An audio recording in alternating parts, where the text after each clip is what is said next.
Hello, in this video I'm gonna show you how to change video recording resolution on iOS 18.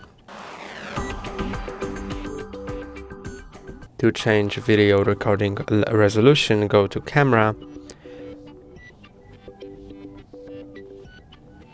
then go to Video, and now to change the resolution, click on HD, to change it to 4K, or click on 4K to change it to HD, and you can click on the frame rate to change it to 60 or 30.